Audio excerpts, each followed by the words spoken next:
ہر عظیم انسان کے پیچھے ایک کہانی ہوتی ہے، ایک ایسا بیج جو اس کی شخصیت اور مشن کی بنیاد رکھتا ہے۔ عبدالستار ایدھی جو بظاہر ایک عام انسان تھے، ان کی زندگی کی بنیاد ان کی والدہ کے دیے گئے ایک سادہ مگر گہرے سبق پر رکھی گئی تھی۔ بچپن میں جب ان کی والدہ نے انہیں 2 سکے دیے اور کہا کہ ایک ان کا ہے اور دوسرا کسی ضرورت مند کا، تو یہ محض سکے نہیں تھے بلکہ ایک درس تھا، ایک مشن کا آغاز تھا۔ انہوں نے اپنی والدہ سے سیکھا کہ کسی کی مدد کرنے کے لیے تمہارا دل امیر ہونا چاہیے، جیب نہیں۔ ان کے ذہن میں یہ بات نقش ہو گئی کہ خدمت انسانیت سے بڑا کوئی کام نہیں۔ اپنی جوانی میں وہ اپنے آبائی علاقے پنٹوا سے ہجرت کر کے کراچی آئے۔ یہ ایک ایسا شہر تھا جہاں ہر کوئی اپنی اپنی دور میں مصروف تھا۔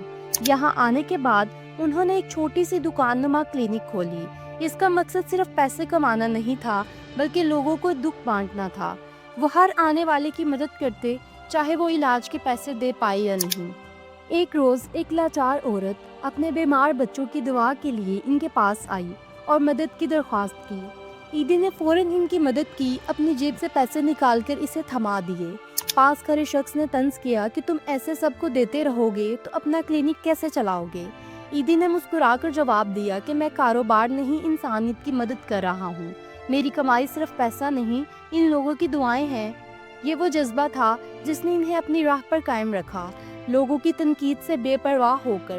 جلد ہی ایدھی کو یہ احساس ہوا کہ ان کی یہ چھوٹی سی کوشش کافی نہیں ہے۔ وہ یہ دیکھ کر بے چین ہوتے تھے کہ سڑکوں پر حادثات میں زخمی ہونے والے لوگ وقت پر ہسپتال نہ پہنچنے کی وجہ سے دم توڑ دیتے۔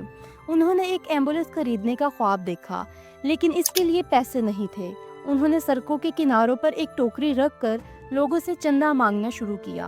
ابتدا میں لوگوں نے ان پر شک کیا، تانے دیے اور پوچھا کہ ہم آپ پر اعتبار کیسے کریں جبکہ لوگ چندہ کھا جاتے ہیں۔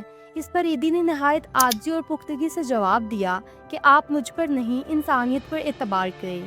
یہ ایمبولینس کسی خاص علاقے یا مذہب کے لوگوں کے لیے نہیں بلکہ سب کے لیے ہوگی۔ ان کی سچائی اور لگن نے لوگوں کے دلوں کو چھو لیا اور دیکھتے ہی دیکھتے ان کے چندے کی ٹوکریوں میں پیسے جمع ہونا شروع ہو گئے۔ اسی چندے سے انہوں نے اپنی پہلی ایمبولینس خریدی جسے وہ خود چلاتے تھے اور دن رات لوگوں کی مدد کرتے تھے۔ ایک ایمبولینس سے شروع ہونے والا یہ سفر ہزاروں ایمبولینسوں کی ایک وسیع نیٹ ورک تک پھیل گیا۔ ایدھی نے صرف ایمبولینس سروس پر ہی اکتفا نہیں کیا بلکہ اپنے کام کو انسانیت کے ہر ضرورت تک پھیلا دیا۔ انہوں نے بے گھر لوگوں کے لیے ایدھی ہومز، لاوارث بچوں کے لیے جھولے اور لاوارث لاشوں کو دفنانے کے لیے کفن دفن کا نظام قائم کیا۔ ان کا کوئی بھی کام کسی مذہب، نسل یا زبان کی بنیاد پر نہیں تھا۔ ان کا واحد مذہب انسانیت تھا اور ان کی واحد پہچان خدمت تھی۔ وہ لوگوں کو سمجھاتے تھے کہ کسی بھی شخص کی حیثیت یا مذہب اہم نہیں ہے، اہم یہ ہے کہ وہ انسان ہے اور اسے مدد کی ضرورت ہے۔ ایدھی اپنی زندگی کے آخری سانس تک سادگی اور سچائی کی مثال بنے رہے۔ وہ مہنگی گاڑیوں اور بڑے گھروں کی بجائے ایک سادہ سے زندگی کو ترجیح دیتے تھے۔ وہ اپنے فاؤنڈیشن کے دفتر میں ایک چھوٹے سے کمرے میں رہتے تھے۔ انہوں نے بین الاقوامی شہرت اور اعزازات حاصل کیے، لیکن ان کا طرز زندگی کبھی تبدیل نہیں ہوا۔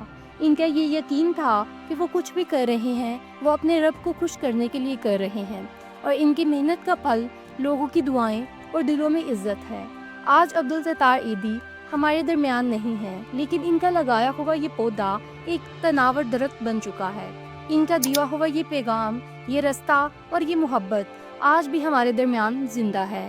ان کی کہانی ہمیں یاد دلاتی ہے کہ ایک فرد بھی چاہ لے تو دنیا بدل سکتا ہے، اور انسانیت کی خدمت ہی سب سے بڑا عمل ہے۔